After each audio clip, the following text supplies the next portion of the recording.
Halo sahabatku. Selamat datang kembali di channel Cerita Momo. Apa kabar kalian hari ini? Semoga sehat selalu ya. Hari ini Momo punya satu kisah yang bakal bikin hati kalian campur aduk. Bayangkan, bagaimana rasanya jika orang tua kita, ibu yang sudah melahirkan kita, dimaki-maki dan dibilang menjijikan oleh pasangan kita sendiri saat sedang sakit? Sakit banget kan dengarnya? Tapi sabar dulu, karena di balik penghinaan itu, ada rahasia besar yang bakal bikin kalian terkejut dan bertepuk tangan di akhir cerita. Nah, sebelum kita masuk ke drama rumah tangga Ratna dan pembalasan yang elegan ini, Momo minta dukungan kalian dulu dong. Jangan lupa tekan tombol like dan subscribe ya, supaya Momo makin semangat buat cerita buat kalian. Dan yuk kita absen dulu. Coba tulis di kolom komentar, nama kalian, asal kota, dan ketik kata, hadir. Momo pengen tahu nih, sahabat Momo paling jauh dari kota mana aja? Sudah siap? Oke, kencangkan sabuk pengaman emosi kalian, mari kita mulai ceritanya. Suara batu kering terdengar memecah keheningan di kamar tamu yang sempit itu. Di sana, di atas kasur lipat yang digelar seadanya, Bu Ningsih terbaring lemah. Tubuhnya yang dulu gagah saat bekerja di ladang, kini tampak ringkih dimakan usia dan penyakit stroke ringan yang menyerangnya sebulan terakhir. Ratna, dengan telaten, mengusap punggung ibunya dengan minyak kayu putih, mencoba memberikan sedikit kehangatan. Sudah, Enduk. Kamu istirahat saja. Ibu tidak apa-apa, suara Bu Ningsih terdengar parau, nyaris berbisik. Mata tuanya menatap nanar ke arah putri semata wayangnya itu. Ada gurat penyesalan yang mendalam di sana, seolah keberadaannya di rumah ini hanyalah sebuah kesalahan besar. Ratna menggeleng pelan sambil tersenyum. Meski matanya terasa panas menahan air mata yang mendesak ingin keluar. Ratna nggak capek kok. Bu, ibu jangan ngomong gitu ya. Tugas anak kan memang merawat orang tuanya. Jawab Ratna lembut sambil membetulkan selimut tipis yang menutupi kaki ibunya. Namun, ketenangan itu tidak berlangsung lama. Dari ruang tengah, terdengar gelak tawa yang begitu keras, kontras sekali dengan suasana muram di kamar tamu itu. Suara televisi yang disetel dengan volume tinggi, seolah sengaja diredamkan untuk menulikan telinga dari penderitaan di balik pintu kamar tamu. Itu suara Febri, suami Ratna, dan Bu Ari, mertuanya. Aroma martabak manis dan durian menyeruak masuk melalui celah bawah pintu, membuat perut Ratna yang belum diisi sejak sore berbunyi pelan. Tapi bukan rasa lapar yang menyiksa Ratna, melainkan rasa perih di hati. Suaminya dan mertuanya sedang berpesta pora di luar sana. Sementara ibunya di sini harus menahan sakit dengan obat warung seadanya karena persediaan obat dokter sudah habis sejak kemarin. Ratna memberanikan diri. Ia mencium kening ibunya sekilas sebelum beranjak berdiri. Ibu tidur ya? Ratna keluar sebentar mau ambil air minum. Pamitnya? Dengan langkah ragu, Ratna membuka pintu kamar. Pemandangan di ruang tengah langsung menusuk matanya. Febri sedang duduk santai di sofa kulit yang empuk dengan kaki diangkat ke meja. Sementara Bu Ari sibuk memilah-milah baju baru yang sepertinya baru saja mereka beli di mall. Bungkus makanan berserakan di meja. Ratna. Ngapain keluar? Ibumu udah tidur? Bagus deh kalau udah tidur. Jadi nggak dengar suara batuk-batuknya yang bikin kuping pengang itu? Celetuk Bu Ari tanpa menoleh, tangannya masih sibuk mengagumi sebuah daster batik yang terlihat mahal. Ratna menelan ludah, mencoba menata hatinya yang mendidih. Ia berjalan mendekati suaminya. Mas Febri. Panggilnya pelan. Febri menoleh dengan tatapan malas, mulutnya masih penuh dengan martabak. Apa? Minta duit lagi? Ratna, denger ya, gajiku bulan ini udah menipis. Kamu tahu sendiri kan cicilan mobil baru kita itu besar. Mas, obat darah tinggi ibu habis. Tadi ibu ngeluh pusing lagi. Aku cuma butuh 200.000 aja buat tebus obat di apotek depan. Ratna memohon, suaranya bergetar. Ia merendahkan tubuhnya, hampir berjongkok di samping sofa suaminya. Mendengar kata, uang, dan obat, wajah Febri langsung berubah masam. Ia membanting potongan martabak yang belum habis ke piring dengan kasar. Ya Tuhan, obat lagi, obat lagi. Kamu pikir aku ini bank berjalan apa? Baru 3 hari lalu aku kasih kamu 100.000, masa udah habis? Itu buat beli popok dewasa dan bubur bayi buat makan ibu, Mas. Ibu kan susah nela nasi keras. Ratna mencoba menjelaskan. Bu Ari tiba-tiba ikut menimpali dengan nada sinis yang menyakitkan. Ia meletakkan baju barunya dan menatap Ratna tajam. "Heh, Ratna. Kamu itu harusnya sadar diri. Suamimu itu capek kerja banting tulang dari pagi sampai malam. Pulang ke rumah pengennya tenang, malah dipalak terus buat ngurusin orang tua yang aduh. Maaf-maaf aja ya, yang udah bau tanah begitu." "Bu, tolong jangan bicara begitu soal ibuku," potong Ratna. Air matanya tak terbendung lagi. "Ibuku lagi sakit." "Lah emang kenyataannya begitu kok," bentak Febri membela ibunya. Ia berdiri, menjulang tinggi di hadapan Ratna yang kerdil tak berdaya. "Ibuku benar. Sejak ibumu datang numpang di sini sebulan lalu, pengeluaran kita bengkak. Listrik naik, air naik, belum lagi biaya makan dan obat-obatannya itu. Kamu nggak mikir apa? Rumah ini butuh biaya perawatan, mobil butuh bensin. Kalau duitnya habis buat nyekokin obat ke ibumu terus, kita mau makan apa? Batu?" Ratna terdiam. Dadanya sesak bukan main. Ia ingin berteriak bahwa selama ini ia juga bekerja keras mengurus rumah tangga, mencuci, menyetrika, memasak, melayani semua kebutuhan Febri dan Bu Ari layaknya pembantu tanpa bayaran. Tapi kalimat itu tertahan di tenggorokan. Ratna merasa tidak punya posisi tawar. Rumah mewah ini, mobil baru itu, semua atas nama Febri, atau setidaknya, itulah yang selalu didoktrinkan Febri dan Bu Ari kepadanya selama 5 tahun pernikahan mereka. Bahwa Ratna hanyalah istri yang beruntung, dipungut oleh laki-laki mapan seperti Febri. "Mas, tolonglah. Sekali ini saja." Besok Ratna janji akan coba cari jahitan atau cuci gosok tetangga buat ganti uang Mas Febri. "Tapi tolong, malam ini ibu butuh obatnya." Ratna mengatupkan kedua tangannya memohon. Febri mendengus kasar. Ia merogoh saku celananya, mengeluarkan selembar uang 50.000 yang sudah lecek, lalu melemparnya ke lantai tepat di depan kaki Ratna. "Tuh, cuma ada segitu. Kalau kurang, ya itu urusanmu. Suruh ibumu puasa obat dulu sehari 2 hari, gak bakal mati juga kan?" Ratna menatap lembaran uang berwarna biru di lantai itu dengan pandangan kabur karena air mata. Harga dirinya serasa diinjak-injak, tapi demi ibunya, ia rela melakukan apa saja. Dengan tangan gemetar, ia memungut uang itu. "Terima kasih, Mas," ucapnya lirih. "Udah sana pergi. Bikin hilang selera makan aja," usir Bu Ari sambil kembali menyalakan volume televisi.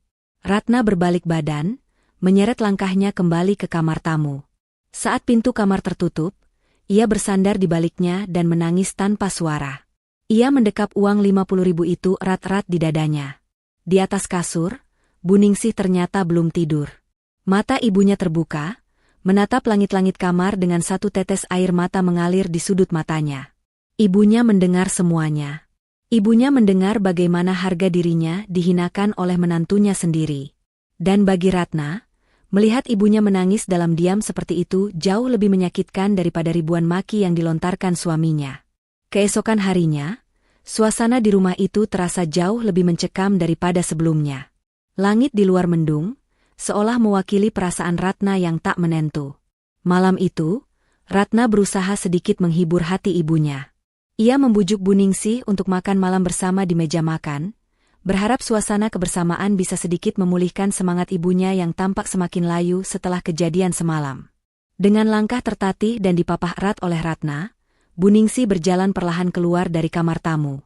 Ia mengenakan kebaya lamanya yang sudah longgar, berusaha tampil rapi di hadapan menantu dan besannya.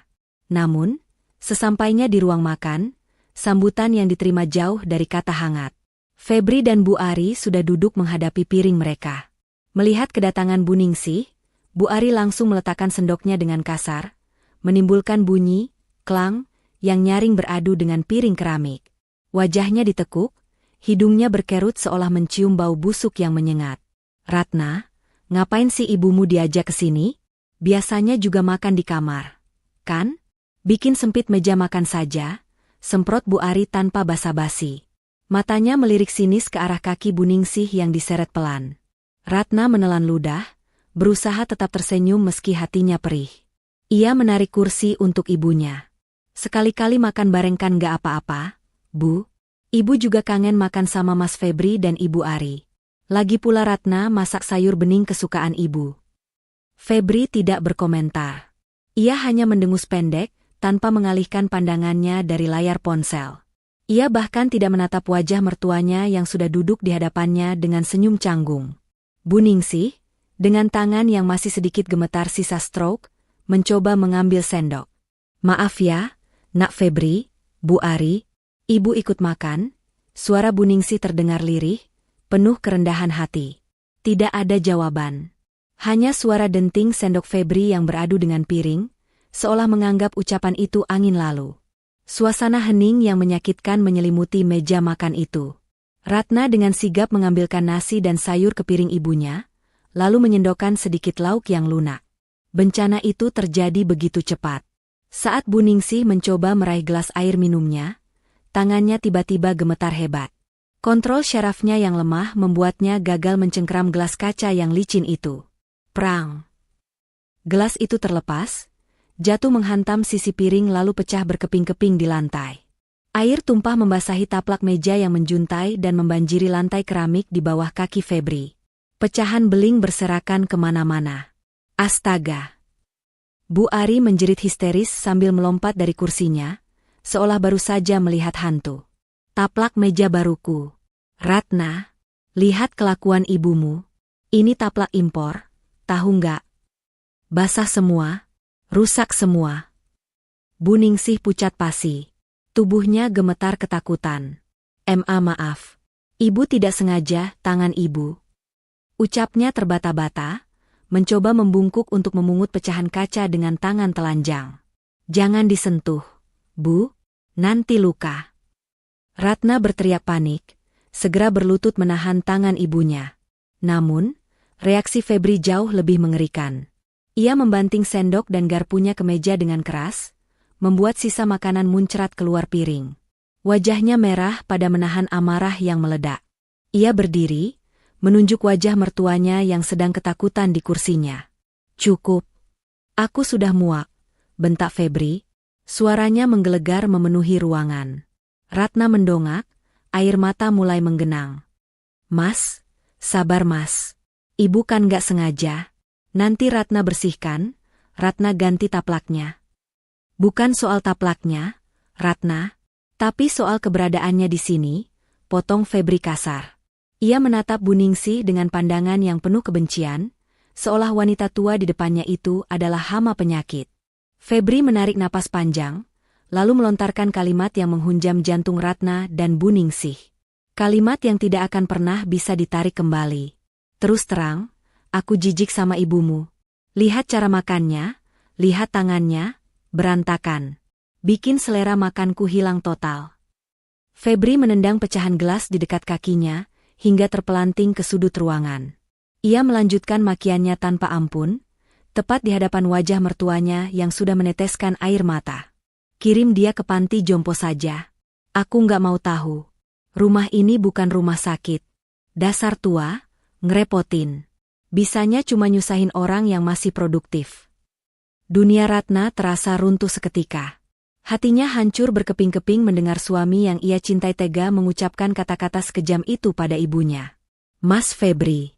Istighfar, Mas. Itu ibuku. Orang tua kita. Jerit Ratna, suaranya parau karena tangis. Ia memeluk bahu ibunya yang kini terguncang hebat menahan isak tangis. Orang tuamu, bukan orang tuaku. Orang tuaku itu Bu Ari, yang sehat, yang gak bikin rumah bau minyak angin. Balas Febri tak mau kalah.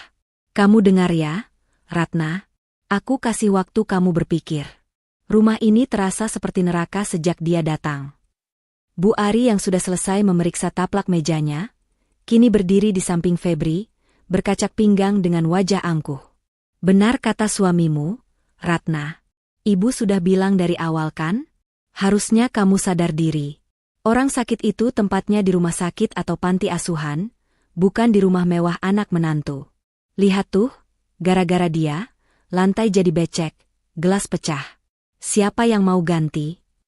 Bu Ningsih berusaha berdiri, meski kakinya lemas bukan main. Dengan sisa tenaga yang ada, ia menangkupkan kedua tangannya di depan dada, memohon ampun pada menantunya sendiri. Maafkan ibu, Nak Febri, ibu salah. Ibu janji nggak akan makan di meja ini lagi. Jangan marahi Ratna. Namun Febri memalingkan wajahnya dengan ekspresi muak yang tidak ditutup-tutupi. Ia mengambil kunci mobil di atas meja. Ayo Bu, kita makan di luar saja. Di sini udaranya sudah tercemar, bikin sesak napas. Biar Ratna urus kekacauan ibunya ini. Ayo, Feb. Ibu juga sudah nggak nafsu makan di sini, sahut Bu Ari cepat. Tanpa menoleh sedikit pun pada Ratna yang bersimpu di lantai sambil memeluk ibunya, Febri dan Bu Ari melangkah pergi keluar rumah. Suara pintu depan yang dibanting keras menjadi penutup adegan menyakitkan itu. Tinggallah Ratna dan Bu Ningsih dalam keheningan yang hanya diisi suara isak tangis. Ratna mengeratkan pelukannya. Hatinya sakit, perih, dan marah. Namun di pelukannya, tubuh ringkih Bu Ningsih terasa dingin. Wanita tua itu tidak lagi menangis bersuara. Ia hanya diam menatap pecahan gelas di lantai dengan tatapan kosong yang menyeratkan luka batin yang teramat dalam. Luka yang tidak akan bisa disembuhkan oleh obat dokter manapun. Malam itu terasa sangat panjang dan menyiksa bagi Ratna. Setelah membersihkan pecahan gelas dan mengepel lantai bekas tumpahan air, ia tidak langsung tidur. Ia duduk di tepi ranjang ibunya, memijat kaki Bu Ningsih yang terasa dingin. Tidak ada percakapan di antara mereka, hanya kebisuan yang syarat akan kesedihan. Febri dan Bu Ari baru pulang lewat tengah malam, suara mobil mereka terdengar memasuki garasi, diikuti suara langkah kaki yang langsung menuju kamar utama tanpa menengok sedikit pun ke arah kamar tamu. Keesokan paginya, bom waktu itu akhirnya meledak. Ratna sedang menyiapkan sarapan di dapur ketika Febri muncul dengan pakaian rapi hendak berangkat kerja. Wajahnya masih sama dinginnya dengan semalam, namun kali ini ada ketegasan yang mengerikan di matanya. Ia tidak menyentuh kopi yang diseduh Ratna, melainkan berdiri bersedekap di depan meja dapur. Duduk, Ratna. Aku mau bicara serius, ucap Febri tanpa basa-basi. Ratna mematikan kompor, mengelap tangannya ke celemek, lalu duduk dengan patuh di kursi makan. Jantungnya berdegup kencang, firasat buruk mulai menjalar di dadanya. Aku sudah memikirkan ini semalaman. Febri memulai, matanya menatap tajam ke manik mata Ratna. Kejadian semalam itu puncaknya. Aku tidak bisa lagi mentolerir keberadaan ibumu di rumah ini. Rumah ini jadi suram, bau, dan berantakan. Aku butuh ketenangan, Ratna. Aku kerja cari uang susah payah, masa di rumah sendiri aku harus stres. Tapi Mas, Ibu kan? Jangan potong ucapanku, bentak Febri, membuat nyali Ratna menciut. Ini keputusan final. Aku kasih kamu waktu 1 minggu. 7 hari dari sekarang. Kamu harus cari tempat lain untuk ibumu. Entah itu di panti jompo, di rumah saudaramu yang lain, atau di mana saja, yang penting bukan di sini. Air mata Ratna menetes. Mas, ibu nggak punya siapa-siapa lagi selain aku. Saudara-saudara ibu di kampung sudah meninggal, rumah ibu di desa juga sudah tidak ada yang urus. Tegak kamu, Mas? Febri mendekatkan wajahnya, menatap Ratna dengan sorot mengancam. Kalau kamu nggak tega sama ibumu, berarti kamu tega melihat rumah tangga kita hancur? Pilihannya gampang, Ratna. Seminggu lagi, kalau ibumu masih ada di kamar itu, berarti kamu yang harus angkat kaki sekalian sama dia. Kita cerai. Aku yang akan gugat kamu. Ratna ternganga, napasnya tercekat. Kata, cerai, itu keluar begitu mudah dari mulut suaminya. Seolah pernikahan 5 tahun mereka tidak ada harganya sama sekali dibandingkan ketidaknyamanan mengurus orang tua sakit. 1 minggu, Ratna. Camkan itu, tutup Febri dingin, lalu melangkah pergi meninggalkan Ratna yang tergugu di meja makan. Belum kering air mata Ratna, siangnya Bu Ari datang dengan wajah sumringah yang kontras dengan suasana hati Ratna. Mertuanya itu membawa beberapa lembar kertas brosur yang sudah lecek. Tanpa permisi, Bu Ari meletakkan brosur-brosur itu di hadapan Ratna yang sedang melipat pakaian. Nih, Ratna. Ibu sudah bantu carikan solusi. Kamu nggak usah pusing-pusing lagi, kata Bu Ari dengan nada yang dibuat-buat ramah, tapi terdengar licik. Ratna mengambil brosur itu. Matanya membelalak melihat gambar-gambar di dalamnya. Panti Ureda Kasih Bunda, dan Pondok Lansia Sejahtera. Namun, dari foto-fotonya saja terlihat bahwa tempat itu sangat jauh dari kata layak. Bangunannya tampak kusam, ranjang-ranjang berjejer rapat seperti barak pengungsian tanpa sekat, dan ket temboknya mengelupas. Bu, ini. Ratna tidak sanggup meneruskan kata-katanya. Kenapa? Kurang bagus. Bu Ari mencibir. Itu yang paling pas sama kantong suamimu, Ratna. Biayanya murah meriah. Lagi pula ibumu kan sudah tua, nggak butuh fasilitas mewah. Yang penting ada atap, ada yang kasih makan 3 kali sehari, dan ada temannya sesama orang tua. Daripada di sini bikin sumpek. Tapi ini kotor sekali, Bu. Ibu lihat fotonya, kasurnya tipis, 1 kamar isi 10 orang. Ibuku sedang sakit, butuh ketenangan. Kalau ditaruh di sini, kondisi ibu bisa makin parah. Tolak Ratna halus namun tegas. Ia meremas brosur itu dengan tangan gemetar. Bu Ari mendelik marah. Heh, kamu itu dikasih hati minta jantung ya? Sudah untung ibu mau bantu carikan.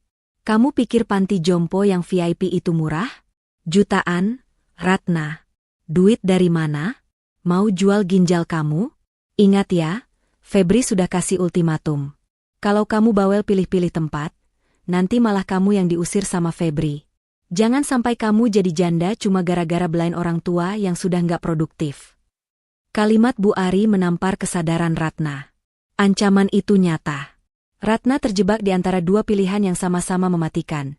Membuang ibunya ke tempat tidak layak atau mempertahankan ibunya namun kehilangan suami dan tempat tinggal, yang pada akhirnya akan membuat ibunya terlantar juga di jalanan karena Ratna tidak punya penghasilan tetap. Malam itu, Ratna masuk ke kamar ibunya dengan langkah gontai. Ia berusaha menyembunyikan wajah sembabnya, tapi naluri seorang ibu tidak bisa dibohongi. Bu Ningsih yang sedang duduk bersandar bantal langsung tahu ada yang tidak beres. Ratna duduk di lantai, meletakkan kepalanya di pangkuan ibunya yang kurus. Pertahanannya runtuh. Ia menangis sejadi-jadinya, menumpahkan segala ketakutan dan rasa bersalahnya. Maafin Ratna, Bu. Ratna anak nggak berguna. Ratna nggak bisa lindungi ibu. Isaknya pilu. Bu Ningsih mengelus lembut rambut anaknya dengan tangan yang masih lemah. Tidak ada kemarahan di wajah tuanya, hanya ketenangan yang aneh, seolah ia sudah menduga hal ini akan terjadi. Assisted, sudah. Enduk. Jangan menangis, bisik Bu Ningsih. Suaranya terdengar lebih kuat dari biasanya.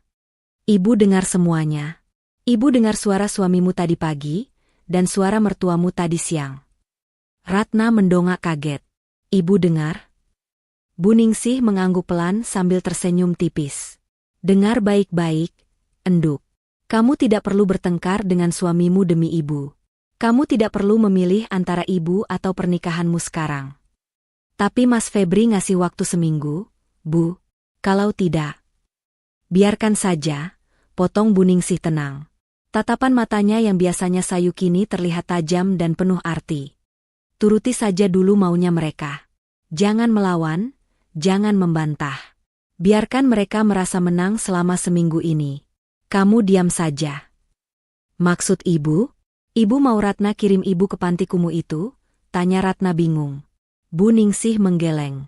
Ia menarik napas panjang, lalu mendekatkan bibirnya ke telinga Ratna. Tidak akan ada yang pergi ke panti, Enduk. Percaya sama ibu. Allah tidak tidur. Seminggu ini, kamu cukup sabar dan melayani ibu seperti biasa. Dan satu lagi, besok tolong kamu ambilkan koper kulit lama ibu yang ada di bawah kolong tempat tidur itu. Bersihkan debunya, tapi jangan dibuka dulu kuncinya. Ratna menatap ibunya dengan penuh tanda tanya. Koper? Koper tua yang dibawa ibunya dari desa itu, setahu Ratna hanya berisi baju-baju bekas. Tapi melihat keyakinan di mata ibunya, Ratna merasa ada sesuatu yang disembunyikan. Sesuatu yang besar. Sabar ya, Enduk. Air mata kamu hari ini akan dibayar lunas nanti, ucap Bu Ningsih sambil mengecup kening putrinya, menutup pembicaraan malam itu dengan sebuah misteri yang belum terpecahkan. Hari-hari berlalu dengan kelambatan yang menyiksa.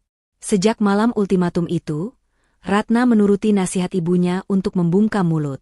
Ia tidak lagi membantah ucapan sinis Bu Ari, tidak lagi memohon belas kasihan pada Febri, dan bergerak seperti bayangan di dalam rumahnya sendiri. Sikap diam Ratna ini rupanya disalahartikan oleh suami dan mertuanya. Mereka mengira Ratna sudah menyerah dan setuju untuk menyingkirkan ibunya. Suasana hati Febri tampak membaik drastis. Ia mulai bersiul-siul saat pulang kerja, bahkan sempat membelikan martabak untuk Ratna, sesuatu yang sudah lama tidak dilakukannya. Namun, bagi Ratna, martabak itu terasa hambar, seolah dibumbui oleh kepalsuan dan rasa bersalah yang mencekik leher. Memasuki hari keempat, Ratna mulai melakukan tugas yang paling ia benci, mengemasi barang-barang ibunya. Dengan hati serasa diiris sembilu, ia memasukkan baju-baju kebaya lusuh dan kain jarik milik Bu Ningsih ke dalam kardus mie instan. Setiap lipatan baju seolah merekam kenangan pedih tentang betapa tidak diinginkannya sang ibu di rumah mewah ini. Yang itu tidak usah dimasukkan kardus. Enduk, suara Bu Ningsih memecah keheningan. Ia menunjuk ke arah kolong tempat tidur dengan dagunya. Ambilkan koper yang ibu minta kemarin. Ratna tersentak dari lamunannya. Ia hampir lupa. Ia segera berlutut, menengok ke kolong tempat tidur yang gelap dan berdebu. Tangannya meraba-raba lantai dingin sampai ujung jarinya menyentuh permukaan kulit yang kasar. Dengan sedikit tenaga, ia menarik benda itu keluar.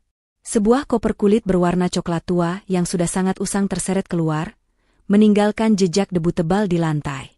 Koper itu model lama, jenis yang mungkin populer di tahun 80-an, dengan gesper besi yang sudah berkarat dan kulit yang terkelupas di beberapa bagian. Kelihatannya seperti barang rongsokan yang seharusnya sudah dibuang ke tempat sampah puluhan tahun lalu. Uhuk, debunya tebal sekali. Bu, Ratna terbatuk kecil sambil mengibaskan tangannya. Ia mengambil lap basah dan mulai membersihkan permukaan koper itu dengan telaten. Ibu yakin mau bawa ini? Ini berat loh, Bu. Isinya apa? Kelihatannya penuh sekali. Ratna mencoba mengangkatnya sedikit, dan benar saja, koper itu terasa jauh lebih berat daripada koper berisi pakaian biasa. Ia mencoba menekan tuas kuncinya karena penasaran, tapi terkunci rapat. Jangan dibuka, sergah Bu Ningsih. Nadanya terdengar tajam dan mendesak, membuat Ratna kaget dan langsung menarik tangannya. Bu Ningsih menghela napas, melembutkan tatapannya. Maaf, Enduk. Maksud ibu, belum waktunya dibuka. Kunci koper itu ibu simpan di dalam kalung jimat yang ibu pakai ini.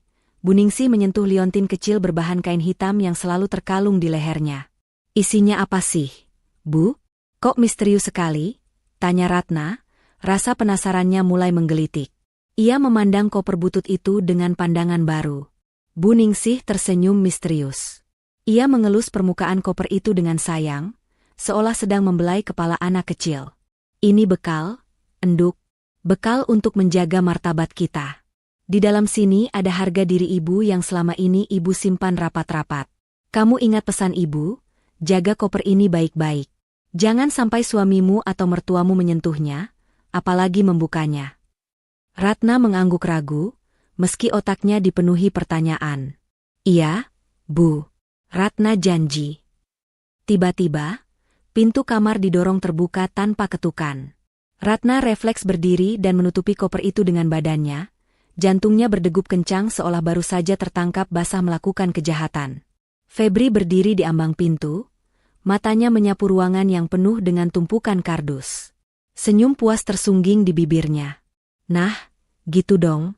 Kalau dari kemarin-kemarin kamu nurut beres-beres begini kan enak. Rumah jadi nggak sumpek, ujar Febri dengan nada meremehkan. Tatapannya kemudian jatuh ke benda di belakang kaki Ratna. Itu apa? Koper butut?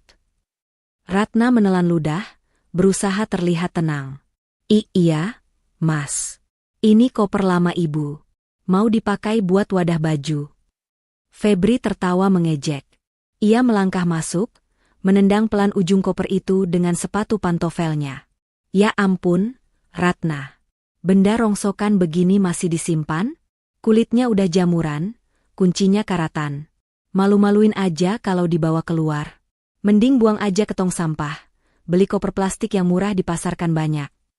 Jangan, Mas. Seru Ratna cepat. Tangannya mencengkeram pegangan koper itu protektif. Ini kenang-kenangan almarhum Bapak. Ibu nggak mau ganti. Bu Ningsih di atas kasur hanya diam, menatap menantunya dengan sorot mata yang sulit diartikan. Tidak ada rasa takut, justru ada kilatan kasihan di mata tuanya. Febri mendengus geli. Halah, dasar orang desa. Barang sampah dibilang kenang-kenangan. Ya terserah kamulah. Yang penting hari Minggu nanti kamar ini harus sudah kosong melompong. Ingat, jam 10 pagi taksi online-nya datang. Jangan lelet. Setelah mengatakan itu, Febri berbalik dan keluar kamar sambil bersiul, meninggalkan aroma parfum mahalnya yang menyengat. Ratna menghembuskan napas lega yang tertahan. Ia kembali menatap ibunya dengan wajah pucat. Hampir saja, Bu. Dia tidak tahu apa yang dia tendang. Enduk, gumam Buningsih pelan, nyaris tak terdengar. Dia baru saja menendang satu-satunya hal yang bisa menyelamatkan lehernya nanti. Apa, Bu? Ratna tidak mendengar jelas. Tidak apa-apa. Sekarang, tolong kamu taruh koper ini di tumpukan paling bawah, tutupi dengan kain jarik atau selimut bekas. Biar terlihat seperti tumpukan kain kotor. Ibu tidak mau matanya yang serakah itu curiga. Perintah Buningsih. Ratna menurut. Ia menyembunyikan koper kulit tua itu di sudut ruangan, menimbunnya di bawah tumpukan kain batik lama dan selimut lusuh. Di mata orang awam, tumpukan itu hanyalah gundukan barang-barang orang miskin yang tidak berharga. Tidak ada yang akan menyangka bahwa di dalam koper butut yang ditendang Febri tadi, tersimpan sebuah rahasia yang mampu membalikkan nasib mereka semua 180 derajat. Malam itu, Ratna tidur sambil memeluk kaki ibunya. Di luar, suara jangkrik bersahutan. Semakin dekat hari Minggu, semakin besar rasa takut Ratna akan perpisahan. Namun, setiap kali ia melihat ketenangan di wajah ibunya dan melirik tumpukan kain yang menyembunyikan koper tua itu, ada secercah harapan aneh yang tumbuh di hatinya. Harapan bahwa mungkin, hanya mungkin, ibunya benar-benar memiliki rencana yang tidak pernah ia duga sebelumnya. 2 hari menjelang tenggat waktu yang ditentukan Febri, suasana di rumah itu berubah menjadi panggung sandiwara yang menyakitkan. Jika sebelumnya penuh ketegangan dan amarah, kini berganti menjadi euforia kemenangan sepihak yang dipertontonkan secara vulgar. Febri dan Bu Ari seolah sedang merayakan sebuah festival pembebasan. Sama sekali tidak peduli bahwa beban yang mereka maksud masih bernapas di kamar sebelah. Pagi itu, suara meteran besi yang ditarik ulur terdengar berisik di depan pintu kamar tamu. Ratna yang sedang menyuapi ibunya bubur saring terpaksa menghentikan suapannya.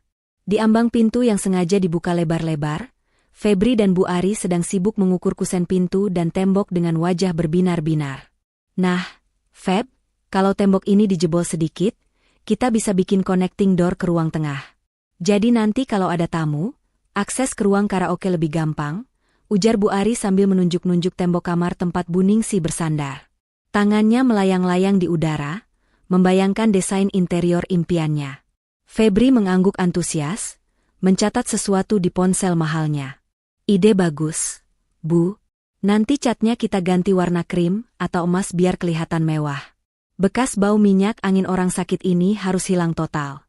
Aku mau pasang AC baru yang 2 PK biar dinginnya nyes, terus kita beli sofa kulit warna hitam. Ratna merasakan dadanya sesak, seolah pasokan oksigen di ruangan itu menipis. Bubur di mangkuk yang ia pegang terasa berat. Mereka membicarakan renovasi kamar ini seolah-olah Buningsih sudah tidak ada, atau lebih parah lagi, seolah Buningsih hanyalah perabot rusak yang sebentar lagi akan dibuang ke tempat sampah. Mas, Bu, tegur Ratna pelan, suaranya bergetar menahan tangis. Ibu masih di sini? Bisa nggak ngomongin renovasinya nanti saja kalau ibu sudah pindah? Tolong hargai perasaan ibu sedikit. Febri menoleh, bukan dengan rasa bersalah, melainkan dengan tatapan meremehkan. Ia melipat meterannya dengan bunyi, ceklek, yang nyaring. Loh, justru bagus dong, Ratna. Biar ibumu tahu kalau kamar ini punya masa depan yang lebih cerah daripada sekadar jadi gudang penyakit. Lagi pula, kan tinggal 2 hari lagi. Kita harus gerak cepat. Tukang sudah aku hubungi, Senin pagi mereka langsung masuk kerja. Bu Ari tertawa kecil, tawa yang terdengar seperti gesekan amplas di telinga Ratna. Betul itu.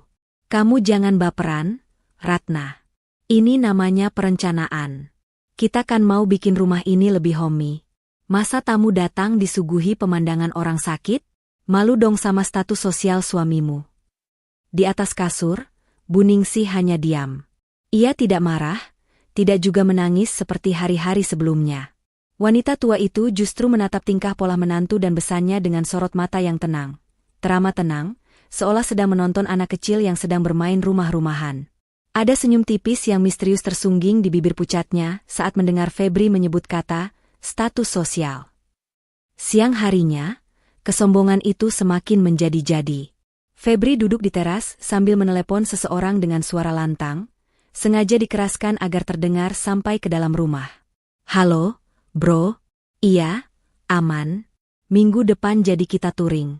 Tenang aja, dana aman. Istriku? Dia MAH nurut apa kataku. Beres, bro. Pokoknya mulai Senin besok, rumah gue bakal balik lagi jadi istana gue. Beban negara udah mau diimpor ke tempat lain. Haha, gelak tawa Febri membahana. Ratna yang sedang menyapu ruang tamu mendengar setiap kata itu dengan jelas. Hatinya seperti diremas. Beban negara, yang dimaksud suaminya adalah ibu kandungnya sendiri, wanita yang telah mempertaruhkan nyawa melahirkannya. Bagaimana bisa laki-laki yang dulu berjanji akan menyayangi keluarganya berubah menjadi monster tak berhati seperti ini? Tak lama kemudian, sebuah mobil box pengantar barang berhenti di depan pagar. Kurir menurunkan sebuah set sound system karaoke berukuran besar dan beberapa kardus keramik granit mewah. Paket atas nama Bapak Febri, teriak kurir itu. Febri berlari kecil menyambutnya dengan wajah sumringah. Ia menandatangani resi dengan gaya bos besar. Taruh di situ aja, Mas. Nanti saya yang atur. Itu buat ngerayain kebebasan saya minggu depan. Selorohnya pada si kurir yang hanya tersenyum bingung. Bu Ari keluar dari kamar, matanya berbinar melihat tumpukan barang mewah itu. Wah, cepet banget sampainya. Feb, ini keramik yang impor itu kan? Duh, nggak sabar ibu lihat lantai kamar butut itu diganti granit ini. Pasti kinclong. Iya dong, Bu. Demi kenyamanan ibu juga. Nanti ibu bisa nyanyi-nyanyi sepuasnya tanpa keganggu suara batuk-batuk lagi. Jawab Febri sambil melirik sinis ke arah jendela kamar Bu Ningsih. Ratna hanya bisa mengelus dada. Ia kembali masuk ke kamar ibunya, menutup pintu rapat-rapat untuk memblokir suara kegembiraan yang menyakitkan itu. Ia duduk di samping ibunya, menggenggam tangan keriput itu erat-erat. Sabar ya, Bu. 2 hari lagi kita pergi dari sini. Ratna sudah kontak teman lama Ratna, dia punya kontrakan kecil di pinggir kota. Kita bisa tinggal di sana sementara, bisik Ratna, mencoba memberi harapan pada dirinya sendiri. Namun, Bu Ningsih justru menggeleng pelan. Ia menepuk punggung tangan Ratna. Simpan uangmu, enduk. Kita tidak akan pindah ke kontrakan. Kamu lihat saja nanti. Tapi Mas Febri sudah beli keramik, sudah panggil tukang. Biarkan dia beli seisi toko bangunan sekalipun. Potong Bu Ningsih dengan nada yang tiba-tiba terdengar berwibawa, jauh dari kesan wanita tua yang tak berdaya. Semakin tinggi dia terbang dengan kesombongannya, semakin sakit nanti rasanya saat jatuh ke tanah. Manusia itu sering lupa, enduk, kalau di atas langit masih ada langit. Dan di atas sertifikat tanah, masih ada kebenaran yang tidak bisa dibeli dengan mulut besar. Ratna terdiam, merinding mendengar ucapan ibunya. Ia kembali teringat pada koper kulit tua yang kini tersembunyi rapat di bawah tumpukan baju kotor di sudut kamar. Apa sebenarnya isi koper itu? Dan apa yang membuat ibunya begitu yakin bisa melawan arogansi Febri yang merasa memiliki segalanya? Di luar, suara Febri kembali terdengar. Kali ini ia sedang memarahi tukang taman yang lewat. Heh, minggir becaknya. Jangan halangin jalan masuk rumah orang kaya. Nanti lecet pagar saya, situ nggak bakal mampu ganti. Kesombongan itu benar-benar telah merajalela, menutup mata hati Febri dan Bu Ari rapat-rapat. Mereka lupa bahwa roda kehidupan itu bulat dan terus berputar. Mereka tidak sadar bahwa di kamar sempit yang mereka hina itu, sang beban sedang menghitung mundur waktu untuk memberikan pelajaran paling berharga dalam hidup mereka. Pelajaran yang tidak akan pernah mereka lupakan seumur hidup. Matahari Jumat siang bersinar terik, memantulkan silau dari kap mobil Febri yang basah. Dengan selang air di tangan kanan dan spons penuh busa di tangan kiri, Febri tampak asyik memandikan mobil kesayangannya di halaman depan. Ia bersiul-siul riang, sesekali menyapa tetangga yang lewat dengan nada pamer yang kental, seolah ingin menunjukkan bahwa hidupnya sedang berada di puncak kejayaan. Di teras, Bu Ari duduk santai sambil mengipasi wajahnya dengan kipas cendana, menikmati segelas es jeruk. Tumpukan keramik granit yang baru datang kemarin masih teronggok di sudut teras, menjadi monumen kesombongan mereka yang siap menggusur kamar Bu Ningsih. Feb, itu bagian ban digosok yang bersih. Biar besok pas touring kelihatan kinclong kayak mobil baru keluar di ler. Seru Bu Ari memberi komando. Beres, Bu. Tenang aja. Pokoknya minggu depan pas. Beban, udah pergi, aura rumah ini bakal langsung bersinar lagi, sahut Febri sambil tertawa lepas. Di tengah kesibukan memoles status sosial itu, seorang pria parubaya berjalan kaki mendekati pagar rumah. Pria itu mengenakan kemeja batik lengan panjang yang rapi, celana bahan hitam, dan menjinjing sebuah tas kerja kulit yang terlihat formal. Rambutnya yang mulai memutih disisir rapi ke belakang, dan kacamata membingkai wajahnya yang tenang namun berwibawa. Pria itu berhenti tepat di depan gerbang yang terbuka setengah, lalu mengetuk besi pagar dengan sopan. Permisi, selamat siang. Febri yang sedang membilas busa di kaca mobil, menoleh dengan wajah masam. Senyumnya langsung lenyap. Ia mematikan keran air dengan kasar, lalu berjalan mendekati pagar dengan dada membusung, gaya khas orang yang merasa terganggu oleh kehadiran orang asing yang dianggap tidak selevel. Cari siapa? Pak? Kalau mau minta sumbangan, maaf, recehnya lagi nggak ada. Kalau mau nawarin barang, saya nggak minat. Kredit panci, obat herbal, asuransi, semua udah punya. Pintu keluar di sebelah sana, cerocos Febri tanpa memberi kesempatan pria itu bicara, tangannya menunjuk ke arah jalan raya dengan gestur mengusir. Pria itu, Pak Dharma, tidak terlihat tersinggung sedikitpun. Ia tersenyum tipis, senyum sopan yang menyimpan ketegasan. Maaf Pak, saya bukan sales dan saya tidak meminta sumbangan. Saya datang untuk menemui pemilik rumah, Ibu Ningsih. Apakah beliau ada? Febri terbelalak, lalu meledak dalam tawa yang menghina. Ia menoleh ke arah Bu Ari di teras. Bu, denger nggak? Bapak ini cari, pemilik rumah, katanya. Namanya Ningsih. Hahaha. Bu Ari ikut tertawa mencemooh, berjalan mendekat ke pagar sambil membenarkan letak sanggulnya. Ia menatap Pak Dharma dari ujung kaki sampai ujung kepala dengan tatapan menilai yang merendahkan. Heh, Pak, Bapak salah alamat kali? Atau Bapak ini temannya Ningsih dari panti sosial? Tanya Bu Ari ketus. Di sini nggak ada pemilik rumah namanya Ningsih. Yang ada itu Ningsih numpang di sini. Itu pun orangnya sudah sakit-sakitan. Pikun, bau tanah. Ngapain Bapak cari dia? Mau nagih utang? Dia nggak punya duit, Pak. Makan aja kita yang kasih. Pak Dharma mengernyitkan dahi sedikit mendengar ucapan kasar itu, namun ia tetap menjaga wibawanya. Saya ada urusan penting menyangkut aset dan dokumen legal dengan Ibu Ningsih. Mohon izinkan saya bertemu sebentar. Aset? Dokumen legal? Febri mendengus geli, seolah baru saja mendengar lelucon paling konyol sedunia. Pak, denger ya, ibu mertua saya yang di dalam itu, boro-boro punya aset. Punya baju bagus aja nggak? Harta dia cuma penyakit sama baju rombeng. Bapak jangan ngada-ngada deh.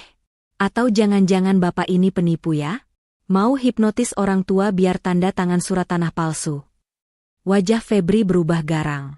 Ia melangkah maju, mendorong pagar besi hingga berderit keras. Pergi sana. Saya nggak mau ada orang asing ganggu ketenangan rumah saya. Apalagi tamunya si Ningsih. Bikin semak pemandangan aja. Pergi nggak? Pak Dharma menarik napas panjang, menyadari bahwa berbicara dengan orang yang sudah dibutakan kesombongan adalah sia-sia. Ia merogoh saku kemejanya, mengeluarkan sebuah kartu nama berwarna putih gading dengan tulisan timbul berwarna emas. Baik kalau saya tidak diizinkan masuk sekarang. Tapi tolong sampaikan pada Ibu Ningsih bahwa Dharma datang. Dan tolong Bapak simpan ini. Pak Dharma menyodorkan kartu nama itu. Febri menepis tangan Pak Dharma kasar, membuat kartu nama itu jatuh ke tanah, tepat di dekat kotak pos. Nggak butuh. Udah sana pergi. Jangan balik lagi atau saya panggil satpam komplek.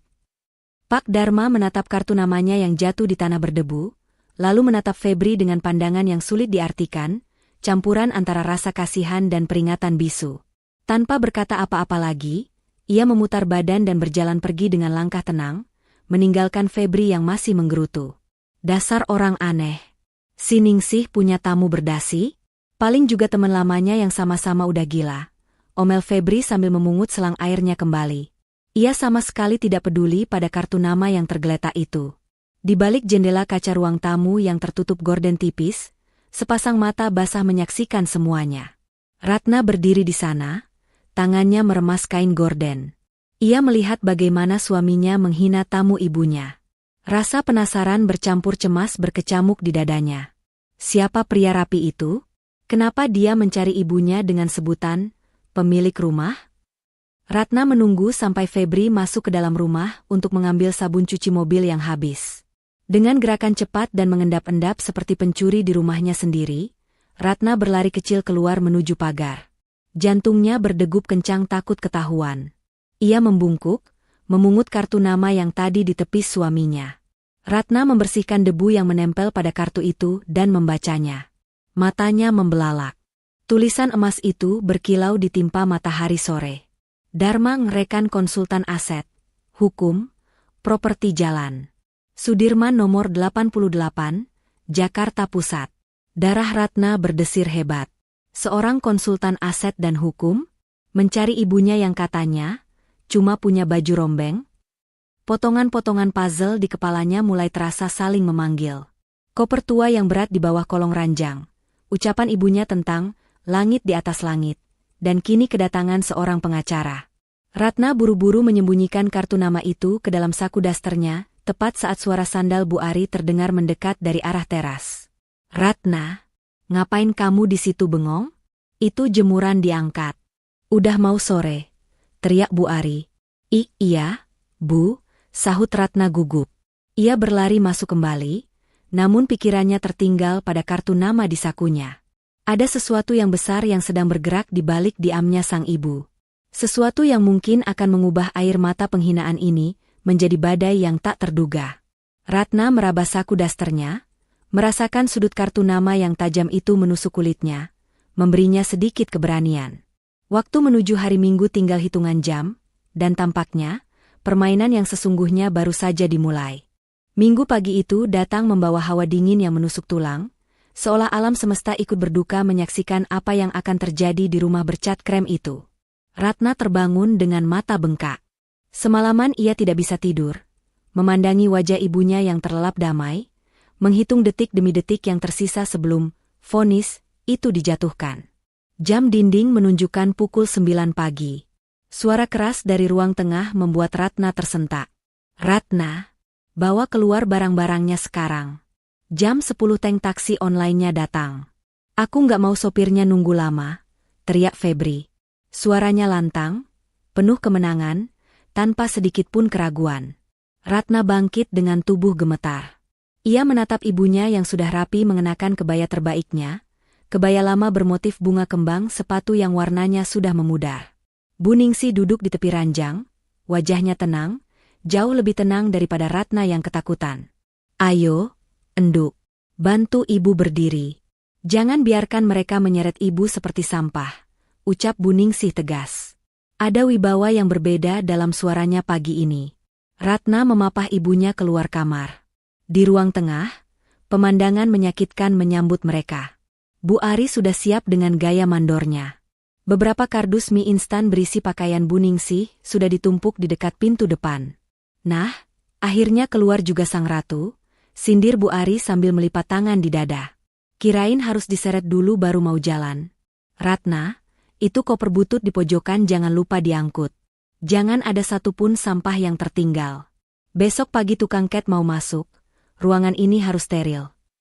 Ratna melepaskan pegangan pada ibunya sejenak, untuk mengambil koper kulit tua, yang disembunyikan di bawah tumpukan kain itu. Koper itu berat, seberat beban di hati Ratna. Saat ia mengangkatnya, Febri mendecih. Berat banget sih kelihatannya. Isinya batu kali ya? Atau jimat pelet dari kampung? Ejek Febri sambil tertawa, lalu menendang salah satu kardus hingga bergeser ke teras. Cepetan, Ratna. Lelet banget sih. Dengan susah payah, Ratna membawa koper itu keluar, lalu kembali memapah ibunya. Langkah demi langkah mereka serasa menuju tiang gantungan. Sampai di teras depan, udara bebas terasa menyesakkan. Matahari sudah tinggi, dan beberapa tetangga yang sedang menyiram tanaman atau menyapu halaman mulai menoleh, penasaran dengan keributan di rumah Febri. "Mas, tolong mas." Ratna mencoba memohon untuk terakhir kalinya, air matanya tumpah di pipi. Ia berlutut di lantai teras, memegangi ujung celana jeans Febri. "Jangan usir ibu sekarang. Kasihan ibu, mas. Kondisinya masih lemah. Biarkan ibu di sini seminggu lagi sampai aku dapat kontrakan." Febri menepis tangan Ratna kasar, membuat istrinya itu terhuyung ke belakang. "Nggak ada nego-negoan.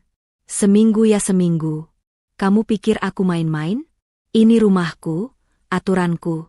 Kalau kamu nggak suka, silakan ikut pergi sama ibumu." Pintu terbuka lebar. Suara bentakan Febri yang menggelegar membuat tetangga semakin banyak yang keluar rumah. Bu Sinta dari rumah sebelah dan Pak RT yang kebetulan lewat berhenti di depan pagar, menyaksikan drama itu dengan wajah prihatin. "Astagfirullah, Pak Febri kok tega sama orang tua?" celetuk Bu Sinta pelan dari balik pagar. Mendengar itu, Febri justru makin garang. Ia merasa otoritasnya ditantang di depan umum. Ia berjalan ke tengah halaman, merentangkan tangannya seolah sedang orasi. "Bapak-bapak, ibu-ibu, nggak usah ikut campur. Ini urusan rumah tangga saya. Kalian nggak tahu rasanya ngurusin orang tua sakit yang cuma bisanya nyusahin. Rumah saya bau, duit saya habis, istri saya nggak becus ngurus suami gara-gara sibuk ngurusin dia." Telunjuk Febri menuding wajah Bu Ningsih yang berdiri tegak di teras. Bu Ari ikut memanaskan suasana. Ia melempar satu kantong plastik berisi perlengkapan mandi Bu Ningsih ke halaman, hingga sabun dan sikat gigi berhamburan di rumput. "Tuh, bawa sekalian. Dasar tua, nggak tahu diri. Sudah ditampung gratis, malah ngelunjak." Ratna menangis histeris, memunguti barang-barang ibunya yang berserakan. "Cukup, Bu. Cukup Mas Febri. Kalian jahat." Di tengah kekacauan itu, Bu Ningsih perlahan melangkah maju. Ia melepaskan tangan Ratna yang mencoba menahannya. Dengan langkah tertatih namun kepala tegak, ia menuruni anak tangga teras, berdiri berhadapan langsung dengan Febri yang tinggi menjulang. Tatapannya tajam, menusuk langsung ke manik mata menantunya. Tidak ada lagi sorot mata memohon di sana. "Nak Febri." Suara Bu Ningsih terdengar jelas, tidak bergetar sedikitpun, membelah kebisingan pagi itu. "Kamu bilang ini rumahmu?" Febri mendengus, meludah ke samping. "Iyalah. Sertifikat memang belum balik nama dari developer. Tapi ini aku yang bayar cicilannya." "Kenapa? Nggak terima?" Bu Ningsih tersenyum tipis. Senyum yang membuat bulu kuduk Ratna meremang. "Baiklah. Kalau memang ini rumahmu, ibu akan pergi. Tapi ingat satu hal, Nak, langit tidak akan selamanya cerah. Hari ini kamu mengusir ibu dengan sombong di depan banyak orang. Kamu pamerkan kuasamu, kamu pamerkan hartamu." Bu Ningsih menunjuk dada Febri dengan jari telunjuknya yang keriput. "Camkan kata-kata ibu. Air mata Ratna yang jatuh hari ini akan menjadi badai yang menenggelamkanmu besok. Kamu boleh merasa menang sekarang, tapi Tuhan tidak tidur." "Halah, banyak bacot. Khotbah sana di panti jompo," potong Febri kasar. Ia mendorong bahu Bu Ningsih hingga wanita tua itu hampir terjengkang kalau saja Ratna tidak sigap menangkapnya dari belakang. "Ibu!" teriak Ratna. Darah Ratna mendidih. Rasa takutnya pada suami hilang seketika, berganti dengan kemarahan yang meluap. Ratna berdiri, menatap suaminya dengan nyalang. "Mas, kamu dorong ibuku? Kamu dorong orang tua yang sedang sakit. Biarin, biar cepat jalannya." Mobilnya sudah sampai tuh di depan gang. Tantang Febri tanpa rasa bersalah. Bu Ari bertepuk tangan heboh. "Bagus. Akhirnya drama ini selesai. Ayo Ratna, angkut tuh koper butut ibumu. Jangan sampai ketinggalan, nanti jadi sarang tikus di sini." Suasana semakin memanas. Febri menarik paksa koper kulit tua itu dan hendak melemparkannya keluar pagar. Ratna berteriak histeris, "Jangan dilempar, Mas. Itu barang ibu." Saat Febri mengangkat koper itu tinggi-tinggi, siap membantingnya ke aspal jalanan sebagai simbol kemenangannya, Sebuah suara klakson mobil yang panjang dan berwibawa terdengar memekakan telinga. Tin. Semua orang terdiam. Gerakan Febri terhenti di udara. Di depan gerbang, sebuah mobil sedan hitam mengkilap berhenti, menghalangi jalan. Mobil itu bukan taksi online biasa. Itu mobil mewah seri terbaru dengan plat nomor cantik. Kaca jendela belakang perlahan turun, menampilkan wajah seseorang yang sudah tidak asing bagi Ratna, namun menjadi mimpi buruk bagi kesombongan Febri. Suasana hening mencekam. Debu di halaman seolah berhenti beterbangan. Hari penghakiman yang sebenarnya baru saja tiba, namun palu hakim bukan dipegang oleh Febri. Klakson panjang itu memutus rantai arogansi Febri seketika. Tangan Febri yang semula terangkat tinggi siap membanting koper, perlahan turun dengan canggung. Ia menyipitkan mata, silau oleh pantulan sinar matahari dari bodi mobil sedan hitam mengkilap yang berhenti angkuh tepat di depan pagar rumahnya. Siapa sih itu? Parkir sembarangan, gerutu Febri, berusaha menutupi rasa gugupnya dengan kemarahan. Ia meletakkan koper kulit buningsih di lantai teras dengan kasar, lalu berjalan mendekati pagar dengan langkah sok jagoan. Woi, siapa di dalam? Jangan halangin jalan, taksi mau masuk. Pintu mobil bagian belakang terbuka perlahan. Seorang sopir berseragam safari turun lebih dulu, lalu dengan sigap membukakan pintu penumpang. Sepatu pantofel hitam yang mengkilap menapak aspal, disusul keluarnya sosok pria parubaya yang kemarin diusir Febri. Pak Dharma. Namun, penampilan Pak Dharma hari ini jauh lebih mengintimidasi. Ia tidak sendirian. Dari pintu sebelah kiri dan mobil kijang yang menyusul di belakangnya, turun dua orang pria berbadan tegap membawa tas dokumen tebal, serta dua orang berseragam sekuriti swasta. Mereka berbaris rapi di belakang Pak Dharma, menciptakan aura kekuasaan yang tak terbantahkan. Febri menelan ludah. Nyalinya yang tadi setinggi langit mendadak ciut separuh. Bu Ari yang berdiri di teras melongo, kipas cendananya berhenti bergerak. Pak Dharma merapikan jas mahalnya, lalu melangkah masuk melewati gerbang yang terbuka tanpa permisi. Tatapannya lurus, tajam, dan dingin, melewati bahu Febri begitu saja seolah menantu durhaka itu hanyalah ornamen pagar yang tidak penting. Pak Dharma berjalan langsung menuju Buningsih yang masih berdiri di papah Ratna di halaman. Pemandangan selanjutnya membuat semua orang yang menyaksikan, termasuk para tetangga yang berkerumun di balik pagar, menahan napas. Pak Dharma, pria necis yang terlihat seperti pejabat tinggi itu, tiba-tiba membungkukkan badannya dengan sangat hormat di hadapan Buningsih yang berpakaian lusuh. Ia meraih tangan keriput Buningsih dan mencium punggung tangan wanita tua itu dengan takzim. Selamat pagi, Ibu. Mohon maaf saya datang terlambat. Jalanan macet karena ada perbaikan jembatan, ucap Pak Dharma dengan nada suara yang sangat lembut dan sopan, kontras sekali dengan wajah garangnya tadi. Buningsih tersenyum tipis, mengangguk pelan. Tidak apa-apa, Nak Dharma. Kamu datang tepat waktu. Pertunjukannya baru saja mau selesai. Febri yang merasa diabaikan, mukanya merah padam karena malu dan marah. Ia merasa harga dirinya diinjak-injak di rumahnya sendiri. Ia berlari kecil mendekati mereka, berkacak pinggang di depan Pak Dharma. Heh, Pak, Bapak ini siapa sih sebenarnya? Kemarin ngaku-ngaku cari Ningsih, sekarang bawa rombongan sirkus ke rumah saya. Bapak nggak lihat kita lagi sibuk? Kita mau usir mau antar ibu ini pindahan. Bentak Febri, berusaha mengambil alih kendali situasi. Bu Ari ikut maju, menunjuk-nunjuk wajah Pak Dharma dengan kipasnya. Iya nih. Lancang banget masuk pekarangan orang. Security. Usir mereka. Lupa, kalian sekuritinya ya? Siapa yang bayar kalian? Orang tua miskin ini? Bu Ari tertawa menghina sambil melirik Buningsih. Duit buat beli obat aja ngemis ke anak saya, gaya-gayaan sewa bodyguard.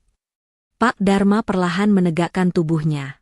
Ia memutar badan menghadap Febri dan Bu Ari. Kali ini, tidak ada lagi senyum sopan seperti kemarin. Wajahnya keras seperti batu karang. Ia menatap Febri dengan tatapan yang membuat lutut Febri terasa lemas. Koreksi ucapan Anda, Pak Febri. Suara Pak Dharma tenang tapi menggelegar, terdengar jelas oleh para tetangga yang mulai berbisik-bisik. Saya tidak masuk sembarangan. Saya memasuki properti milik klien saya. Klien? Hah? Febri tertawa sumbang, matanya melotot. Bapak salah minum obat ya? Klien Bapak siapa? Ibu-ibu tetangga sebelah? Rumah ini sertifikatnya atas nama developer, dan sayalah yang bayar cicilannya. Ini rumah saya? Ratna, bilang sama orang gila ini. Ratna yang sejak tadi diam terpaku, kini menatap Pak Dharma dan ibunya bergantian dengan bingung. Ia teringat kartu nama di saku dasternya. Pak Dharma memberikan isyarat tangan pada salah satu asistennya. Pria berbadan tegap itu maju menyerahkan sebuah map berwarna biru tua. Pak Dharma membuka map itu dengan gerakan tenang, lalu mengeluarkan selembar dokumen resmi berhologram. Pak Febri, Bu Ari, Pak Dharma memulai, suaranya lantang seolah sedang membacakan vonis di pengadilan.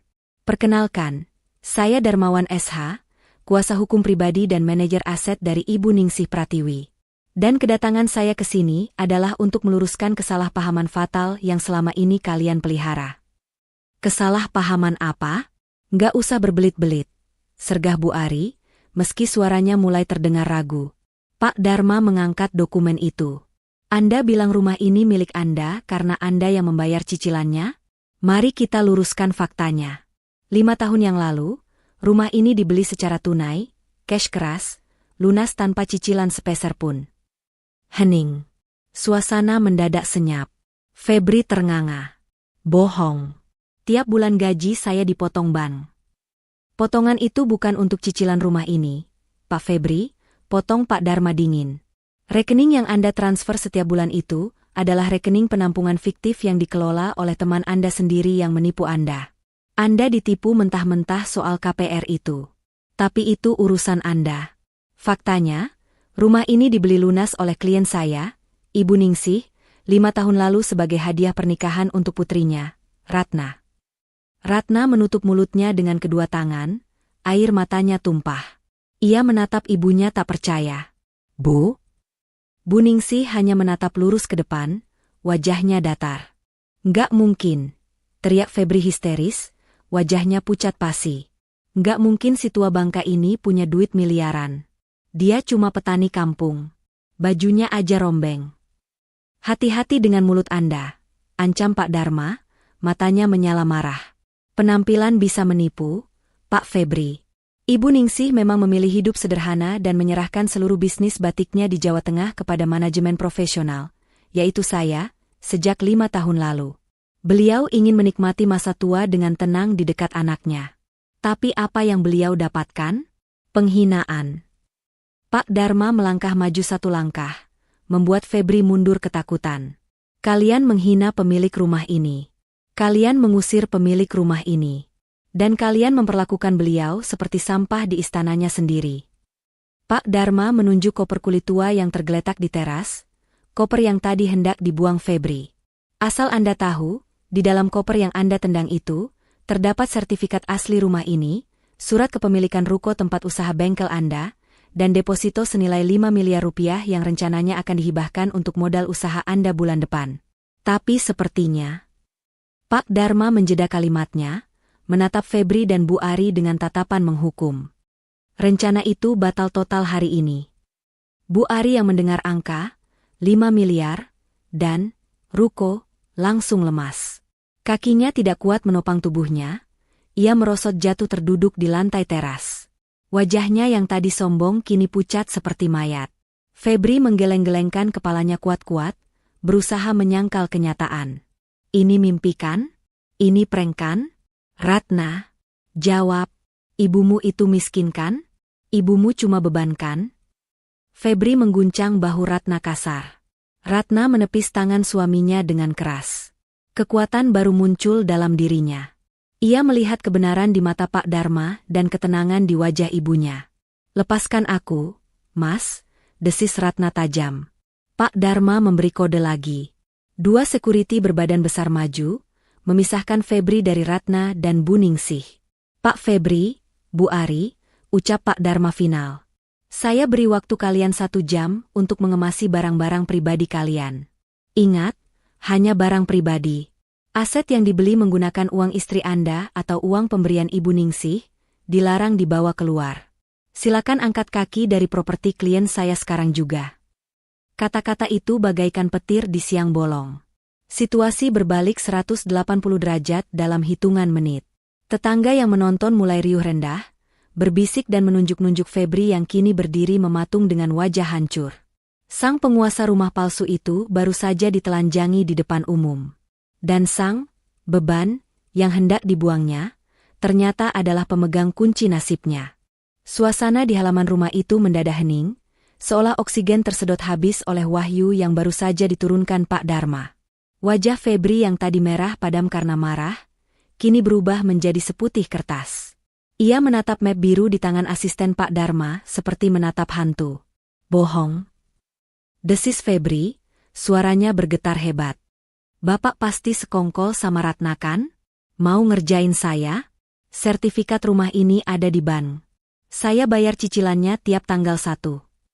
Pak Dharma menggeleng prihatin, menatap Febri dengan sorot mata kasihan yang merendahkan. Pak Febri, arogansi benar-benar telah menumpulkan akal sehat Anda. Anda bilang sertifikat di bank? Bank mana? Apakah Anda pernah melihat fisik sertifikat itu atau surat perjanjian kreditnya secara langsung? Atau Anda hanya transfer uang ke rekening pribadi teman Anda yang mengaku orang dalam itu? Pertanyaan itu menohok ulu hati Febri. Ingatannya berputar cepat. 5 tahun lalu, ia memang mempercayakan urusan KPR kepada teman SMA-nya yang bekerja sebagai makelar, karena Febri sibuk dan tidak mau ribet urus berkas. Sejak saat itu, ia hanya terima beres dan mentransfer uang bulanan ke rekening yang katanya rekening virtual account. Padahal, rekening yang Anda transfer itu rekening pribadi penipu. Pak, teman Anda sudah kabur ke luar negeri 2 tahun lalu. Uang Anda hangus. Lanjut Pak Dharma kejam namun jujur. Sedangkan rumah ini, klien saya, Ibu Ningsih, membelinya tunai seminggu sebelum kalian menikah. Beliau sengaja tidak memberitahu, ingin melihat seberapa besar tanggung jawab Anda sebagai suami. Dan ternyata 0 besar. Febri terhuyung ke belakang, lututnya lemas. Ia harus berpegangan pada pagar agar tidak jatuh. Fakta bahwa ia selama ini dibodohi dan tinggal menumpang di rumah mertua yang ia hina, menghancurkan egonya berkeping-keping. Namun, kejutan belum berakhir. Pak Dharma memberi isyarat lagi. Asistennya membuka lembar dokumen kedua. Dan satu lagi, Pak Febri. Mengenai usaha bengkel variasi mobil yang Anda banggakan itu. Yang Anda bilang hasil keringat sendiri dan suntikan dana dari investor hamba Allah.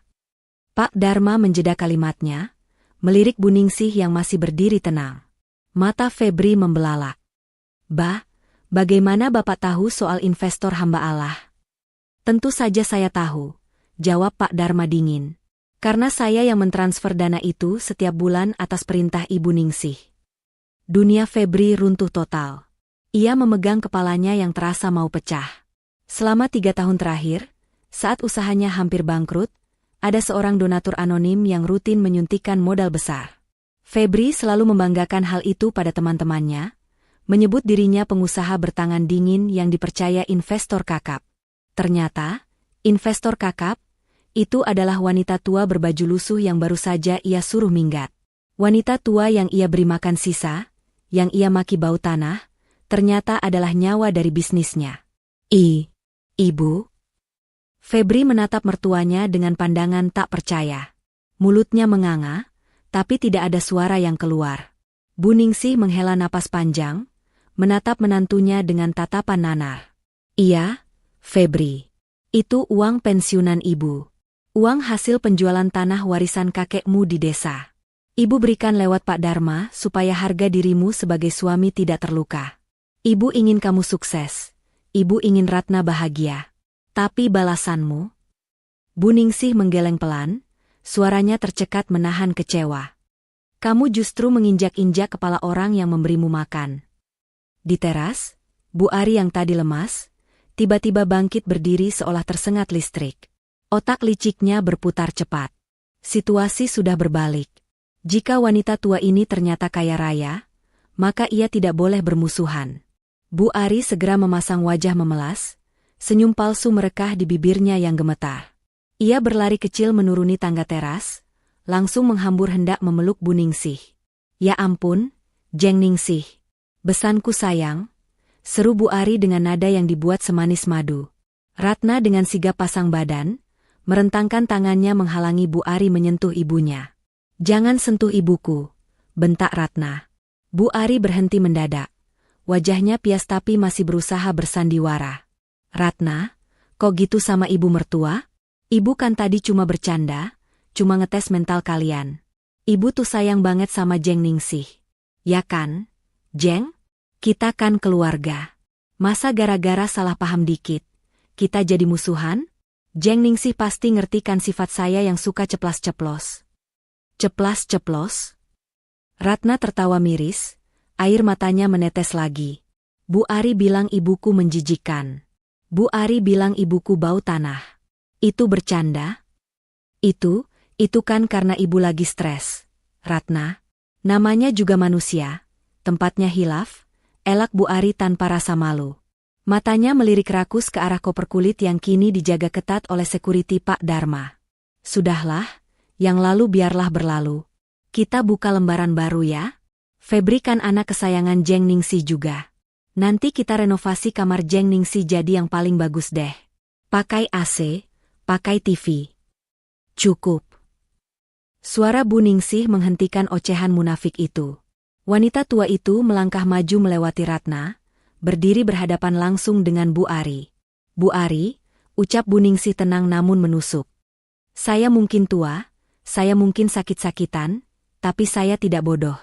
Saya bisa membedakan mana emas, mana loyang, mana keluarga, mana lintah darat." Bu Ningsih menunjuk ke arah gerbang yang terbuka lebar. "Tidak ada renovasi kamar untuk saya. Yang ada adalah renovasi hidup untuk kalian. Pak Dharma, tolong buka koper itu sekarang.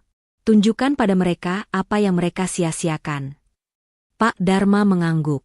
Ia mengambil koper kulit tua dari tangan asistennya, meletakkannya di atas kap mobil Febri, mobil yang ternyata dibeli dari uang hasil usaha yang dimodali Bu Ningsih. Klik. Kunci koper terbuka. Pak Dharma mengangkat penutupnya.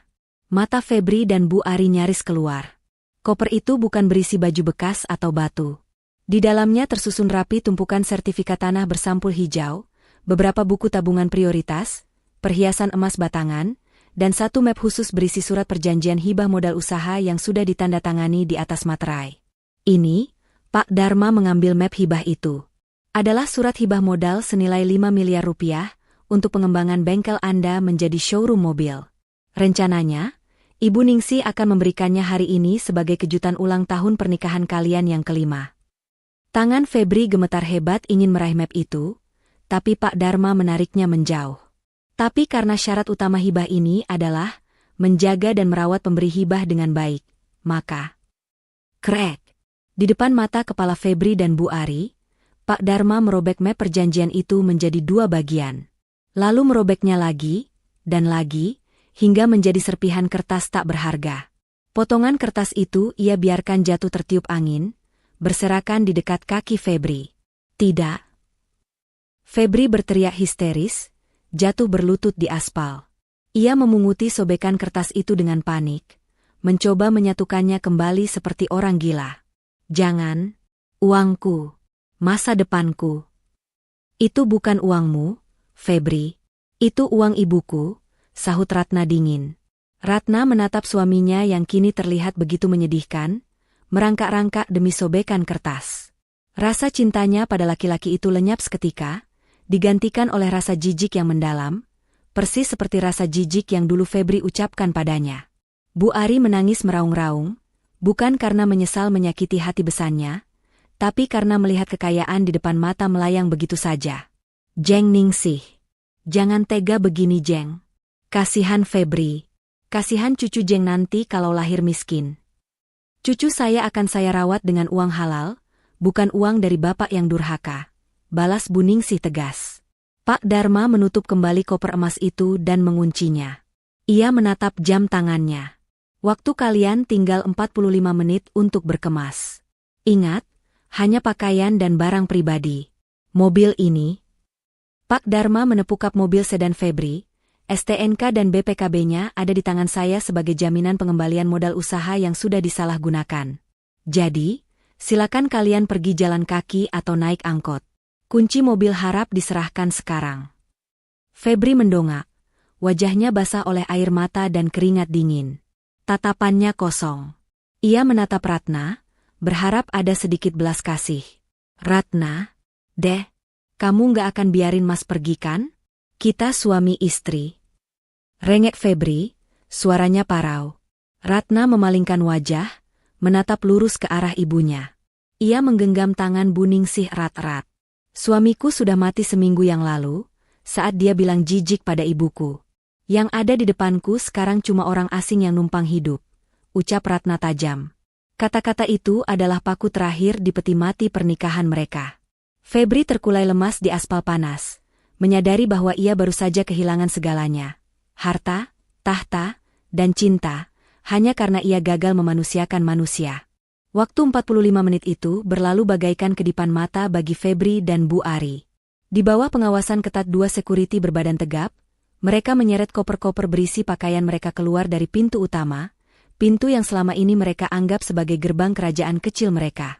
Tidak ada lagi tawa, tidak ada lagi kesombongan. Hanya ada wajah-wajah tertunduk malu yang merah padam. Para tetangga yang penasaran tidak beranjak sedikit pun. Mereka justru semakin ramai berkerumun di balik pagar, menyaksikan runtuhnya dinasti kesombongan Febri. Bisik-bisik tetangga terdengar jelas di telinga Febri, bagaikan ribuan jarum yang menusuk. Tuh kan, kena karma. Makanya jangan durhaka sama mertua.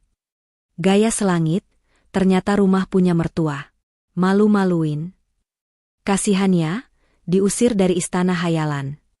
Febri meletakkan kopernya di teras dengan tangan gemetar. Ia menatap mobil sedan hitamnya yang terparkir manis di garasi. Kunci mobil itu kini sudah berpindah tangan ke saku Pak Dharma. Febri sadar, sebentar lagi ia harus berjalan kaki menyeret koper berat itu di aspal panas, disaksikan semua orang yang dulu ia pameri. Rasa takut akan kemiskinan dan kehilangan status sosial, membuat akal sehat Febri hilang. Ia tidak sanggup membayangkan hidup susah di kontrakan petak tanpa fasilitas mewah. Tiba-tiba, Febri berbalik badan. Ia lari mendekati Bu Ningsih yang sedang duduk tenang di kursi teras didampingi Ratna. Bruk! Febri menjatuhkan dirinya. Ia berlutut tepat di kaki Bu Ningsih. Lututnya menghantam lantai keramik dengan keras, tapi ia tidak peduli rasa sakitnya. Ia menangkupkan kedua tangannya, menangis terseduh-seduh seperti anak kecil. Bu, Ibu, ampuni Febri, Bu, raung Febri, air mata dan ingusnya bercampur jadi satu. Ia mencoba meraih kaki mertuanya, hendak menciumnya. Febri hilaf, Bu. Febri janji akan berubah. Febri akan jadi babu ibu seumur hidup, Febri akan cuci kaki ibu tiap hari. Jangan usir Febri, Bu. Febri nggak punya tempat tujuan. Bu Ningsih menarik kakinya perlahan, menghindari sentuhan Febri. Wajahnya datar, tidak ada kemarahan, tapi juga tidak ada belas kasihan. Hatinya sudah tertutup rapat untuk menantu yang telah menghinanya sedemikian rupa. Melihat anaknya berlutut, Bu Ari yang gengsinya setinggi langit pun akhirnya runtuh. Bayangan harus tidur di pos ronda atau kontrakan kumuh membuatnya ngeri.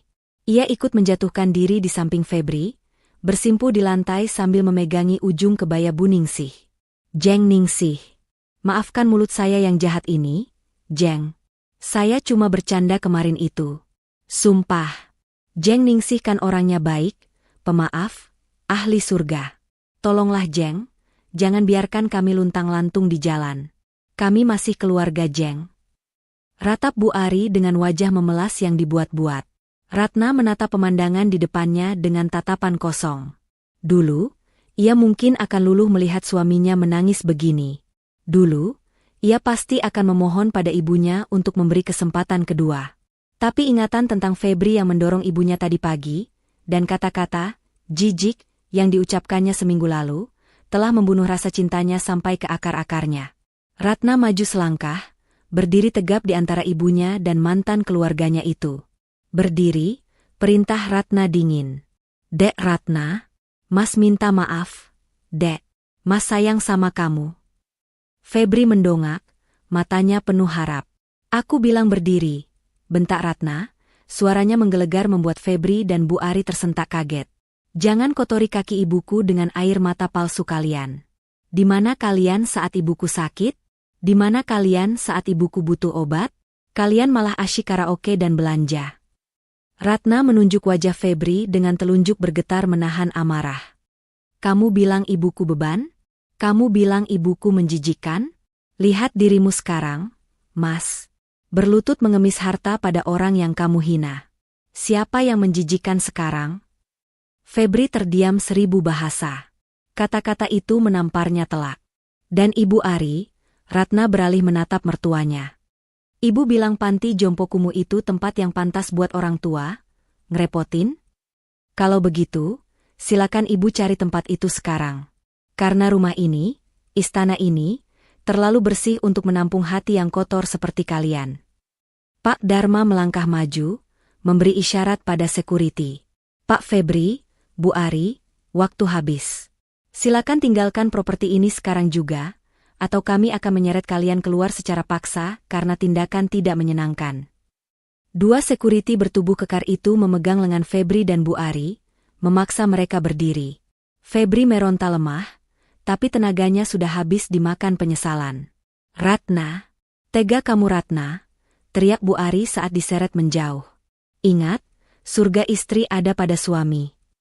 Suami yang tidak memuliakan orang tua istrinya, tidak pantas mengharap surga. Bu, balas Ratna tenang. Akhirnya, Febri dan Bu Ari digiring keluar pagar. Pintu gerbang besi yang tinggi itu ditutup perlahan oleh Pak Dharma. Blam. Suara besi beradu itu menjadi tanda akhir dari penderitaan Ratna dan Bu Ningsih. Dari celah pagar, Ratna bisa melihat Febri dan Bu Ari berjalan gontai di bawah terik matahari, menyeret koper mereka, diiringi tatapan mencemooh dari para tetangga. Mereka pergi membawa serta kesombongan yang kini tak berharga. Suasana halaman rumah mendadak hening dan damai. Udara terasa lebih segar untuk dihirup. Bu Ningsih menghela napas panjang, seolah melepaskan beban berat yang selama ini menindih dadanya. Ia menatap Ratna, putri semata wayangnya yang kini berdiri tegak dengan mata berkaca-kaca. Sudah selesai, enduk, bisik Bu Ningsih lembut. Ratna berbalik, lalu memeluk ibunya erat-erat. Tangisnya pecah, bukan tangis kesedihan, melainkan tangis kelegaan yang luar biasa. Terima kasih, Bu. Terima kasih sudah menyelamatkan Ratna. Maafin Ratna yang sempat ragu. Bu Ningsih mengelus punggung anaknya. Kamu anak baik, Ratna. Kamu lulus ujian kesabaran ini. Rumah ini, dan semua isinya, adalah hakmu. Jagalah amanah ini. Jangan pernah jadi sombong seperti mereka. Pak Dharma tersenyum melihat pemandangan haru itu. Ia menyerahkan kunci rumah dan kunci mobil kepada Ratna. Ini milik Ibu Ratna sekarang. Besok saya akan urus semua berkas balik nama dan gugatan cerai, sesuai instruksi Ibu Ningsih. Ratna menerima kunci itu dengan tangan gemetar. Ia menatap bangunan rumah mewah di hadapannya. Dulu, rumah ini terasa seperti neraka baginya. Tapi hari ini, untuk pertama kalinya dalam 5 tahun, rumah ini terasa seperti rumah. Ayo masuk, Bu. Kita makan siang. Kali ini, Ibu duduk di kursi utama, ajak Ratna sambil menghapus air matanya dan tersenyum lebar. Ayo, enduk. Ibu mau makan sayur bening buatanmu lagi. Tapi kali ini, nggak usah takut pecahin gelas ya. Canda Bu Ningsih, membuat Ratna dan Pak Dharma tertawa renyah. Mereka melangkah masuk ke dalam rumah. Pintu tertutup rapat, meninggalkan masa lalu yang pahit di luar sana, dan menyambut masa depan yang penuh harapan dan kebahagiaan. Keadilan telah menemukan jalannya sendiri, lewat doa seorang ibu yang teraniaya. Pesan moral, jangan pernah menilai seseorang hanya dari penampilan luarnya, apalagi menghina orang tua yang terlihat lemah dan tak berdaya. Muliakanlah orang tuamu dan mertuamu dengan tulus, karena di balik doa merekalah letak kunci rezekimu. Ingatlah, roda kehidupan terus berputar. Kesombongan hanya akan membawamu pada kehancuran, sedangkan kesabaran dan bakti akan berbuah kemuliaan.